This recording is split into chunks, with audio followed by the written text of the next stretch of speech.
కవిత గారు మలక్పేట్ నుంచి. Hello hello sir, good evening madam. Good evening అండి, చెప్పండి.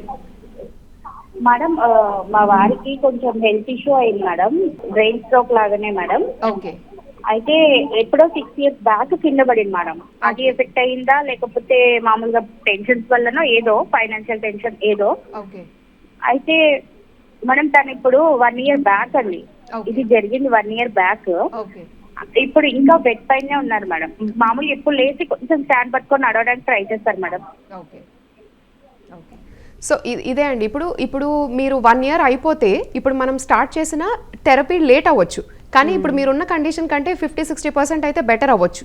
వాళ్ళు విత్ సపోర్ట్, వాళ్ళు ఇంట్లో వాళ్ళ మీద డిపెండ్ అవ్వకుండా వాళ్ళు సపోర్ట్ తీసుకొని వాళ్ళు నడవగలగచ్చు. ఇదే మనకి ఫస్ట్ 1 month or 2 monthsలో వస్తే మనం వాళ్ళు కంప్లీట్లీ వాక్ చేసేదాకా చేసి ఉండొచ్చు మనం. సో ఇప్పుడు కూడా లేట్ కాదండి, మీరు ఒక్కసారి వచ్చి కన్సల్ట్ అయితే మీరు ఎలా బెటర్ చేయొచ్చు ఏంటి అనేది చెప్తాం. సో మన దగ్గర ఉంటే ఏంటంటే హోలిస్టిక్ ట్రీట్మెంట్ ఉంటుంది వాళ్ళ దగ్గర. సో మనకి మార్నింగ్ షెడ్యూల్ దగ్గర నుంచి వాళ్ళ ఫుడ్ దగ్గర నుంచి, ఇప్పుడు ఇన్ని రోజులు బెడ్ మీద ఉంటే వాళ్ళకి బెడ్ సోర్స్ కానీ ఇన్ఫెక్షన్ కానీ లేకపోతే బాడీలో మజిల్ మాస్ పోతుంది, ప్రోటీన్ డెఫిషియెంట్గా అయిపోతుంటారు. సో ఇవన్నీ కూడా మేము చూసుకుంటాం అనమాట.